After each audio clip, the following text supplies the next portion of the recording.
Olá, bem-vindos ao Cinemar de mais um programa especial da série Meu Filme de Cabeceira. Minha convidada hoje é a Maria Caú, professora e crítica de cinema, e eu vou direto ao ponto. Caú, qual é seu filme de cabeceira? Primeiro, Marden, obrigado por ter me convidado.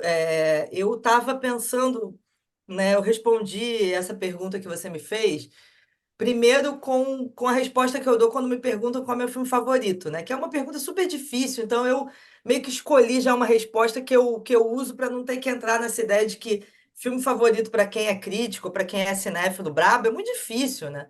E aí você sempre fica pensando num filme que tem as qualidades, que demonstre a história do cinema, a potencialidade do meio filme. E aí eu percebi que a sua pergunta era muito mais inteligente do que isso, porque filme de cabeceira é uma outra coisa e abre uma outra discussão, né? E aí eu pensei, não, o meu filme de cabeceira é Annie Hall, do Woody Allen. You always funny? Hey, what is this, an interview? We're supposed to be making love. Annie Hall. Annie Hall, para quem não sabe, teve uma tradução pavorosa no Brasil. No Brasil, ele se chama Noivo Neurótico, Noiva Nervosa. Lembra até que a gente conversou sobre isso antes, né, Caô? E eles nem noivos são. O Woody Allen sofre com traduções muito ruins, né? Love and Death é a última noite de Boris Grushenko, Whatever Works é tudo pode dar É, certo. mas esse ainda vai mais ou menos no rumo, né? Mas é que eu acho que é meio positivo, mais Que, positivo do que o Whatever sim, Works. Eu acho que é, distorce um Waterworks, pouco. exato. E aí tem Na- muitos dessas traduções que mas são a muito. gente sempre tira sarro dos portugueses, né? Porque realmente em Portugal existem traduções pavorosas. E eu fiquei curioso depois que você me disse que seria o Henry Hall seu filme, por conta do título brasileiro, eu fui pesquisar como Annie Hall se chamou em Portugal. E lá eles mantiveram o título original, Annie Hall. Ponto. E Annie Hall não é difícil, né? Porque assim, é um nome, geralmente o nome não se traduz, mas às vezes os nomes são muito difíceis de falar. E Annie Hall não é esse caso, né? Exato. Então, E aí eu já sei a resposta, mas pode ser que tenha gente vendo esse vídeo que não saiba. Qual a razão do filme se chamar Annie Hall? Além de, claro, ser o nome da personagem, da Diane Keaton, mas tem uma razão para isso. sim, sim.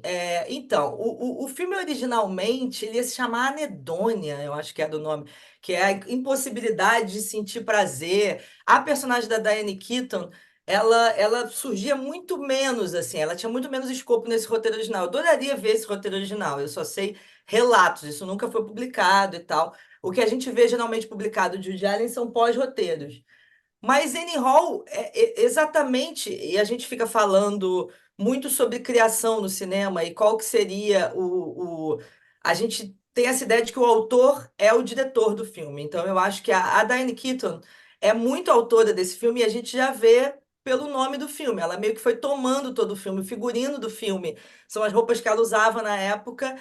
E o nome da Diane Keaton é Diane Hall. Quando ela foi se registrar nos Estados Unidos, quando você vai se registrar no sindicato, se tiver um ator ou uma atriz trabalhando com aquele mesmo nome, você não pode se registrar, né? Acabou de ter essa situação com a Emma Stone, que ela quer voltar a ser chamada de Emily, que é o nome original dela. Mas ela teve que botar Emma por causa disso. Então a Diane Keaton pegou um sobrenome de solteira da mãe dela, que é a Keaton, e ela já era fã do Buster Keaton. E Anne é um jeito que as pessoas chamam ela na família, assim. Diane, Anne. Então, Annie Hall é a Diane Keaton em algum nível. É, e você falando assim desse roteiro inicial que foi alterado, eu li na época do lançamento de Um Misterioso Assassinato em Manhattan, que uniu novamente o Woody Allen com a Diane Keaton no início da década de 1990, que a história desse filme estava inserida no roteiro original do Annie Hall.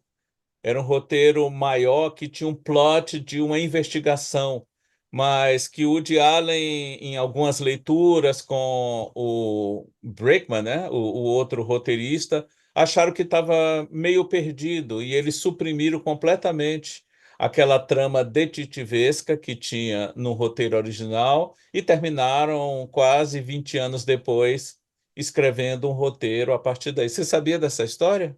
Eu não lembro exatamente dessa coisa da trama detetivesca. Eu lembro que eles suprimiram várias tramas. Coisas, inclusive, algumas coisas eles, inclusive, chegaram a filmar e cortaram. E é interessante como o filme não ficou retalhado, porque uma das coisas que eu acho mais inteligente na estrutura do roteiro são os pulos que ele dá de passado e futuro, assim. E eles são muito orgânicos. Se você reparar, a gente fica falando de filmes que não são contados em ordem, em ordem Li- normal, né? Do presente para o De futuro, forma assim, linear, né? de forma linear. Obrigada. A gente fica falando de filmes que não são contados de forma linear como muito modernos, muito revolucionários, são filmes da década de 80, de 90, e muitas vezes. E a gente esquece que esse filme, por exemplo, não é contado de forma linear, mas você mal repara nisso.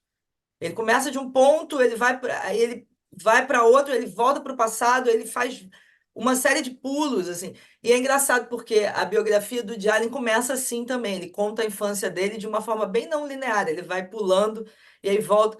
E é um cara que tem um domínio do tempo muito inteligente, eu acho, A assim. relationship, I think, is like a shark. You know, it has to constantly move forward or it dies. And I think what we got on our hands is a dead shark. A tua primeira experiência com esse filme? Assim, você lembra quando você viu esse filme a primeira vez? Eu não creio que você tenha visto a primeira vez no cinema. Foi o meu Não, caso. Eu sou um pouquinho mais velho que você. Eu tive o prazer de ver esse filme quando ele estreou no Brasil nos cinemas. mas eu vi no cinema. Não, mas você viu depois. Mas o que eu É. quero dizer é que eu vi esse filme por causa de uma raiva que eu tive dele. Porque no ano que ele ganhou aqueles 4 Oscars, ele ganhou melhor filme, melhor diretor, melhor roteiro original e melhor atriz, foi na mesma cerimônia que estava concorrendo o Guerra nas Estrelas, o Star Wars. E eu, na época, com os meus 14 para 15 anos, estava, obviamente, torcendo por Star Wars, que ganhou 7 Oscars naquela cerimônia, mas não ganhou de melhor filme, que era o que eu estava torcendo. Aí ganha esse filme com um título completamente idiota que eu achei e continuo achando. E aí, quando o filme estreou lá no cinema em Teresina, onde eu morava na época, eu disse assim, eu quero ver que filme é esse. Foi o primeiro Woody Allen que eu vi e eu gostei do filme. E a minha raiva passou. Que história maravilhosa! Essa história é maravilhosa. Eu estava tentando lembrar qual foi a primeira vez que eu vi Annie Hall e eu não consigo me lembrar. Eu realmente não consigo me lembrar. Não, não, não é uma vez que tenha me marcado o ato de ter visto esse filme. O que que aconteceu comigo?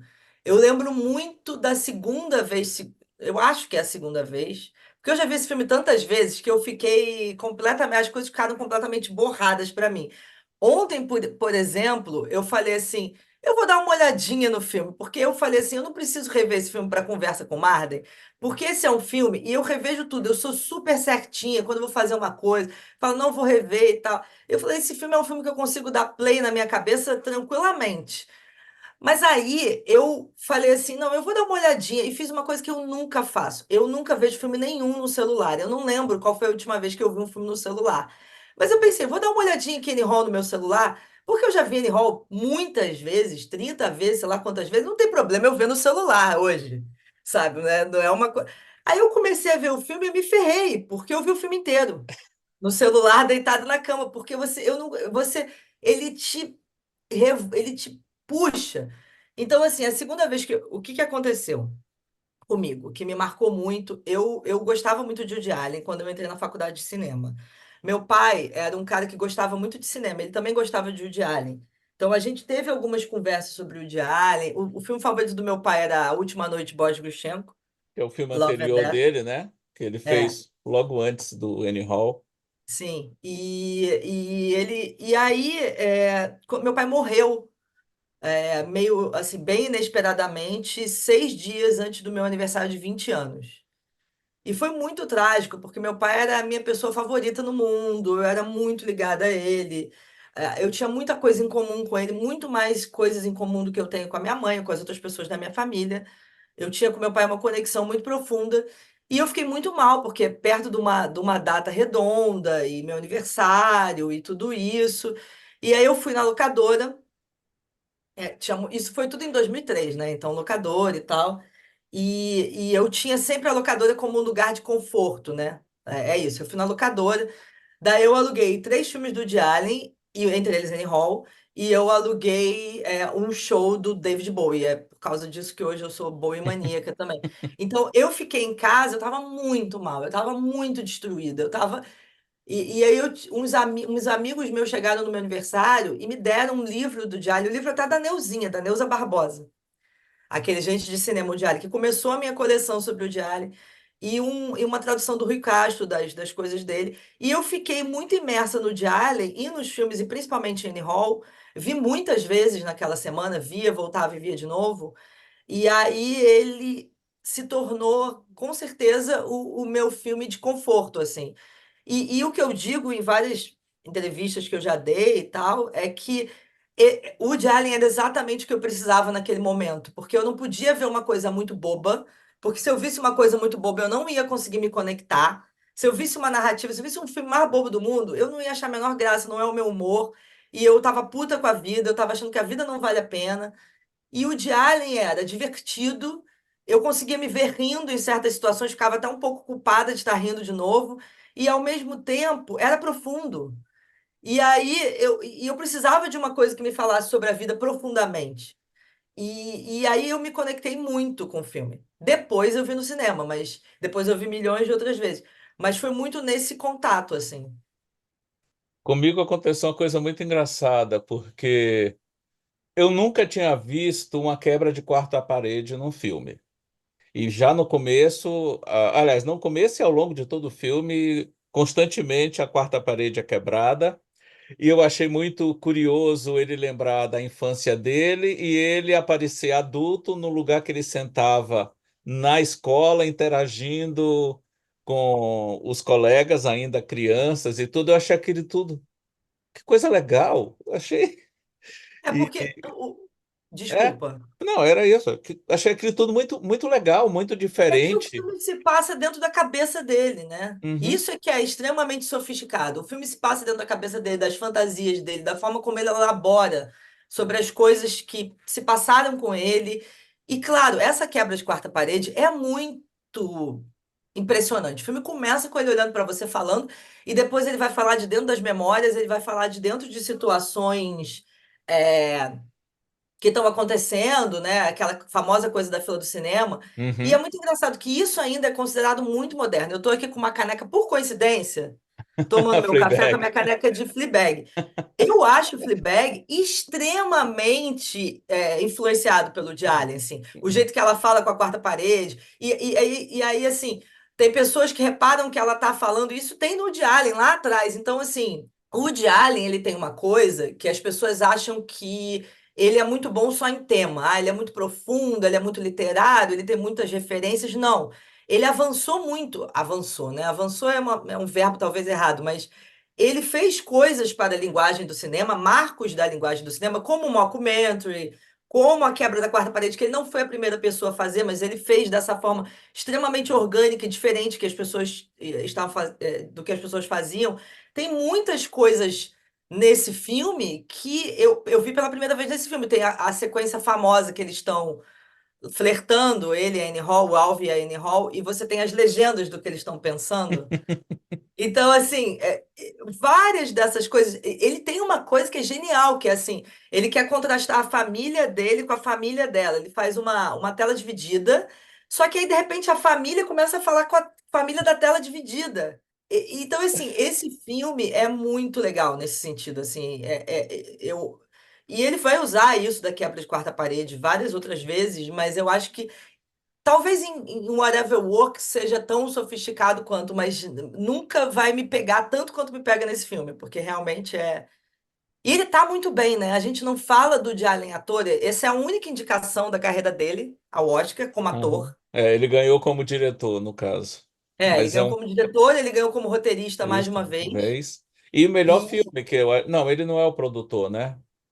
não, é O o Charles Charlie Jaffe, Rowling, não sei, mas mesmo assim.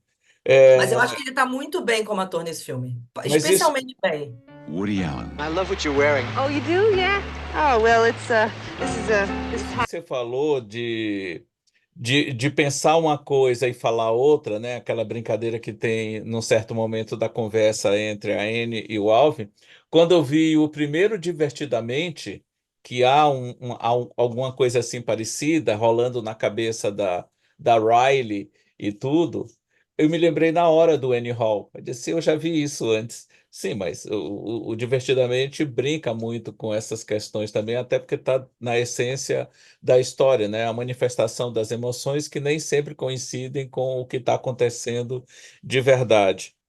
Muita coisa que, só porque pegar esse gancho, tem muita coisa que o Woody Allen fez e que a gente vê hoje em outros filmes, e esses filmes são considerados, nossa, super modernos, super com uma linguagem divertida. Eu me lembro que quando eu dava aula de Woody Allen, que é uma coisa que tem um tempinho que eu não faço, mas eu estava muito, quando eu comecei a dar aula, estava muito na moda aquele filme 500 Dias com Ela, que é um filme que eu gosto. Aham. E uma das coisas que eu fiz foi só fazer uma montagem paralela das cenas de 500 Dias com Ela e da inspiração dessas cenas em Annie Hall, porque para mim era muito claro, assim. Até essa coisa do cara sair na rua falando com as pessoas e terminar com uma sequência de animação tem igual, Uhum. ou de falar sobre o passado da pessoa, só que eles fazem fotografia e o Woody Allen ele entra nas memórias, tentar reviver uma coisa que você viu, fez com uma pessoa com uma nova, que é a coisa da cena da lagosta. Tem muita coisa muito parecida, assim. Eu li alguns estudiosos decretarem, se é que dá para usar esse verbo que é um pouco forte, mas eu li muitos defenderem que Annie Hall é o filme que criou ou que consolidou o que a gente conhece hoje como Woody Allen. Porque faz assim como se fosse uma ruptura na carreira dele. Ele já tinha feito uns 5 ou 6 filmes antes. Parte deles eram filmes assim daquele humor mais visual, mais simples, se é que podemos chamar assim, mas pelo menos aquele tipo de humor mais direto, né? A partir de Annie Hall, o humor dele se torna mais sofisticado, mas ao mesmo tempo sem perder certas qualidades que podem agradar uma camada maior do público, né? Vai depender do repertório que você tenha para assistir. Você concorda que o Annie Hall é o marco zero do Woody Allen que a gente conhece hoje? Sim, eu acho que assim, isso daí é um consenso em todos os pesquisadores de Woody Allen, né? Acho que é bom falar que vai ter muita gente que não sabe. Eu pesquisei muito de Allen, eu fiquei 10 anos, mais de 10 anos estudando ele. Eu fiz mestrado e doutorado sobre o Woody Allen. E, inclusive, na minha tese, quando eu trato dos personagens escritores nos filmes do Woody Allen, eu começo a falar de Annie Hall em diante, assim, eu não falo dos filmes anteriores, que o Woody Allen chama de The Early Funny Ones. Ele fala isso em Aham. memórias, né? Que alguém chega para falar com o cineasta de memórias e fala: Eu gosto muito dos seus filmes, especially the early funny ones. Eu acho que o humor dele sempre foi sofisticado, mas eu acho que ainda tinha muito essas cenas de comédia física, tinha muito mais uma referência muito forte ao Bob Hope, a uma série de outras pessoas. E eu acho que os roteiros vão se tornando mais bem amarrados. Mas eu adoro o Dorminhoco e eu adoro Última Noite Pós, Grushenko, Love and Death. São dois filmes que eu gosto muito. Bananas eu já não gosto tanto, já não é um dos meus favoritos, muita gente gosta. E tem o que é sketch mesmo, né? Que é tudo que você sempre quis saber sobre Uhum. sexo. Inclusive, o primeiro filme do Woody Allen, o primeiro filme que ele assinou como diretor é Hermes e Renato, né? É um filme que ele pegou um filme japonês, dublou o filme inteiro, quando ninguém fazia isso, quando tudo era mato. Porque hoje em dia, todo mundo faz isso, né? Assim, eu não sei se foi a primeira vez que alguém fez isso. Provavelmente não. Primeiro nunca é o primeiro, né? Mas foi uma das primeiras vezes que alguém fez isso a sério no cinema. Ele redubla o filme inteiro para fazer parecer que é um filme sobre uma outra coisa completamente diferente. E aí cria uma comédia, que é o What's Up, Tiger Lily? O que que é a tigresa em Uhum. português? E ele tem uma única cena, uma ou duas cenas novas que mostram o Allen lá. Se eu fosse o diretor do filme, você pode explicar o seu filme? Ele diz não. Então, assim, eu acho que sim, é um marco de virada na carreira para roteiros mais bem amarrados para histórias um pouco mais fluidas. Acho que sim, acho que. E claro, fez um filme que explodiu, fez muito sucesso, né? Acho que ele não era levado a sério como um realizador antes. Ele era um cara que era um stand-up comic que virou um realizador, mas ele não era levado tão a sério, eu acho assim. E se não me falha a memória, eu acho que é o primeiro filme de Woody Allen a ter Nova York como cidade, porque claro, A Última Noite de Boris Korchenko, né? Yushchenko. Korchenko, ele não se passa, ele passa na Rússia. O Bananas tem aquela questão da Republiqueta Sul-Americana. Bananas eu acho que começa em Nova Ah, York, mas mas só aí começa. Mas viaja. eu digo assim, ter a cidade, você vê a cidade, você vê o cinema que ele frequenta, alguns restaurantes, né? Aquela implicância dele com Los Angeles, que é bem evidente no Isso Annie é clássico, Hall, isso se é claro, mantém até hoje. se mantém até hoje. E aquela sequência bem no começo da fila no cinema, que o cara atrás começa a fazer considerações sobre Fellini, aí fala de Buñuel, fala de Marshall McLuhan, aparece o próprio Marshall, né? E contesta tudo que ele fala, né? Eu já me vi antigamente quando a gente ficava em fila de cinema para entrar. Hoje isso é raro porque você compra o ingresso pela internet, já com assento marcado, você chega, entra, tem o seu lugar para sentar. Mas na minha adolescência, início da fase adulta, não tinha lugar marcado. Você queria pegar um lugar legal, você tinha que chegar cedo na fila. E Eu eu, sei, eu não sou novinha, não, é, peraí. e eu cansei de estar numa fila de cinema esperando para entrar e pessoas começaram a falar coisas completamente sem noção sobre outros filmes. Eu sempre me lembro do Annie Hall quando. Eu sempre me lembrava, no caso, quando eu experimentava uma situação como essa. Eu acho que ali ele pegou uma experiência que todos nós passamos, né? Assim, e talvez todos, talvez até mais nós que somos do cinema, que somos intelectuais, que somos da arte, que é isso. Às vezes a pessoa está falando bobagens tão grandes e acontece muito comigo, sabe? Recentemente eu estava uma menina e isso me pega muito mal. Tinha um cara querendo dar uma lição de cinema e é exatamente o que acontece na fila do Annie Hall. É o cara falando e a mulher tá só ouvindo. Lindo. Ela não tá tendo uma conversa com ele. E aí eu acho interessante como o Woody Allen é sutilmente feminista em situações assim. E esse cara tá só falando e a mulher tá lá, tipo, aham, aham. E aí, isso me pegou recentemente. O cara falou tantas bobagens sobre cinema pra menina e tantas coisas machistas sobre realizadores X, Y, Z. E eu acho que essa cena ela vai numa fantasia íntima, né? Tanto que ela acaba assim, If only life could be like this. Que ele fala, imagina, Se a sabe? vida pudesse E ser ele assim. escreveu essa cena, isso é uma curiosidade que muita gente não sabe, para o Fellini. O Uhum. Fellini não quis fazer. Depois ele tentou mais alguém, O eu não lembro, Buñuel. Ele tentou o foi o Buñuel Buñuel? É.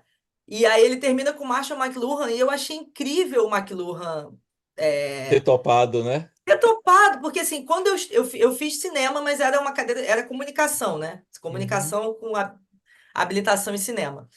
E eu li McLuhan, porque é a primeira coisa que você lê em história da comunicação. E eu achava McLuhan uma pessoa sem nenhum humor, assim. Pensava assim, McLuhan é um chato, sabe? O meio é a mensagem, o meio é a mensagem.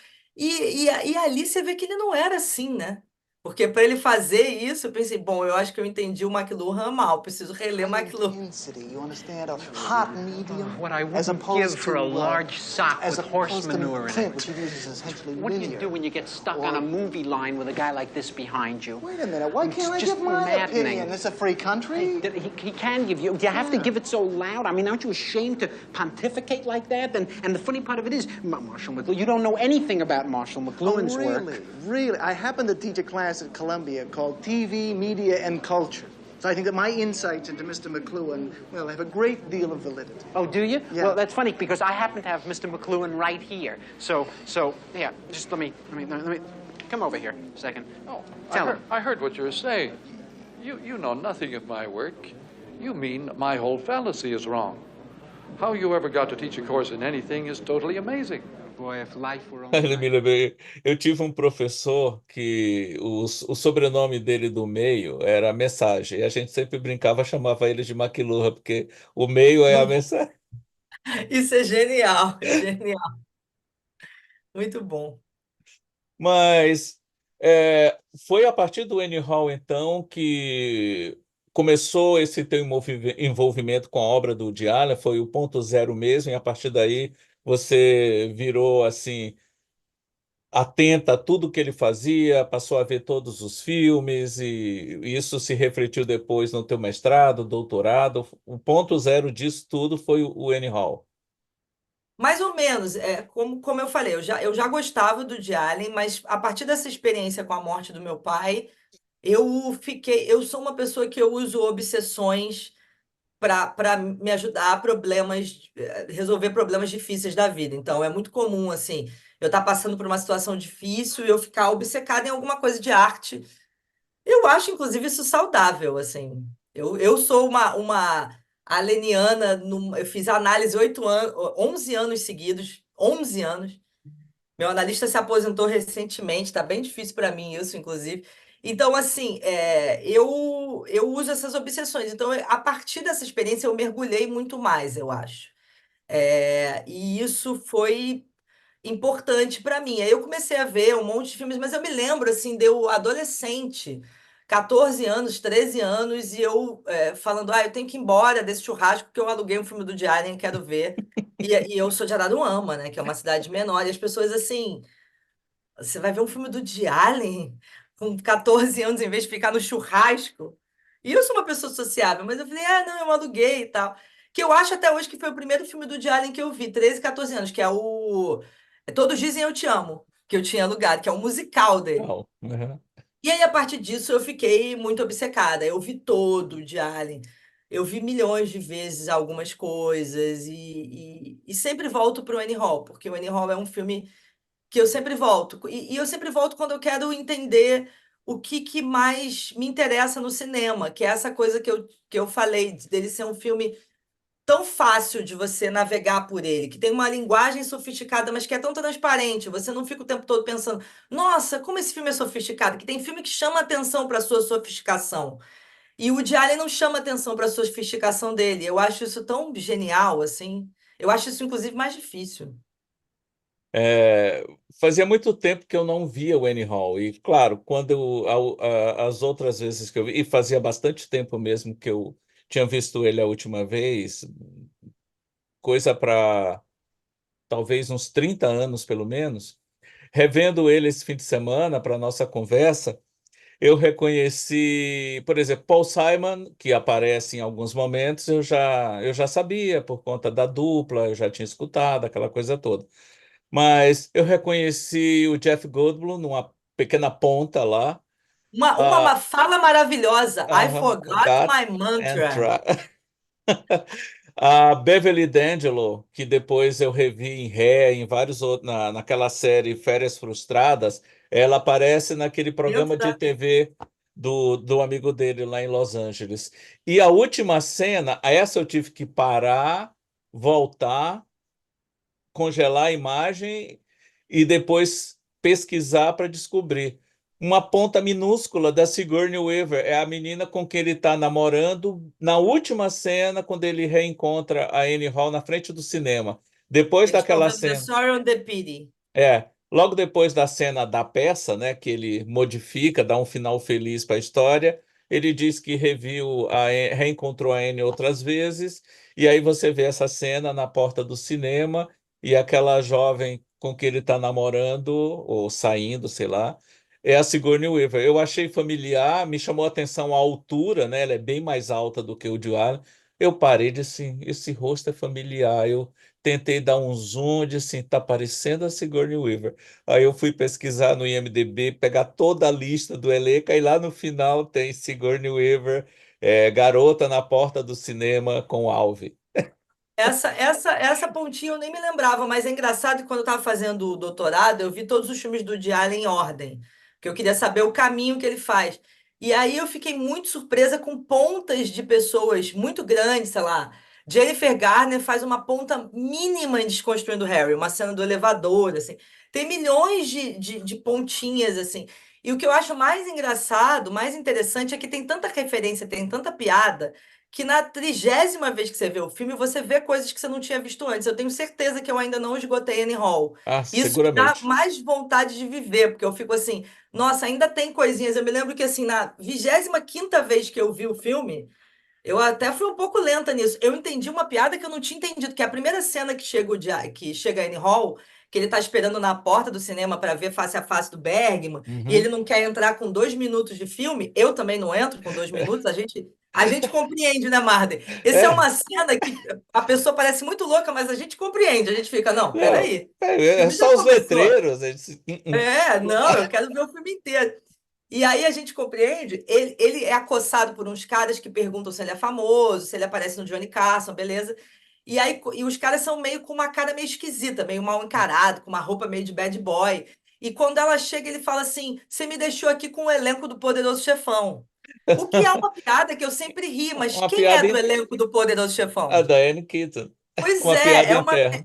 é uma meta piada. Você me deixou aqui com o elenco do Poderoso Chefão. Ela é o elenco do Sim, Poderoso e Chefão. que é uma coisa muito nova para aquela época, né? Fazer esse tipo de brincadeira metalinguística. O tempo inteiro. Tem uma sequência que eles estão passeando, acho que no Central Park, e passa um cara que ele diz que ele deve ter participado do concurso de melhor representação do Truman Capote. Yeah. Aquele é o próprio Truman Capote. Sim, sim.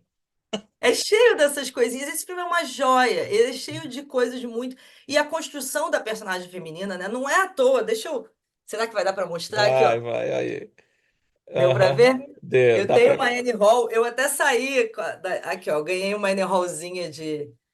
Como é que chama isso? Desse crochêzinho. É. Eu tenho quadro na minha casa, eu tirei as coisas da minha casa para você ver. Tem um monte de Aham. coisa espalhada, mas assim, essa construção dessa personagem feminina é tão marcante para mim, é tão importante.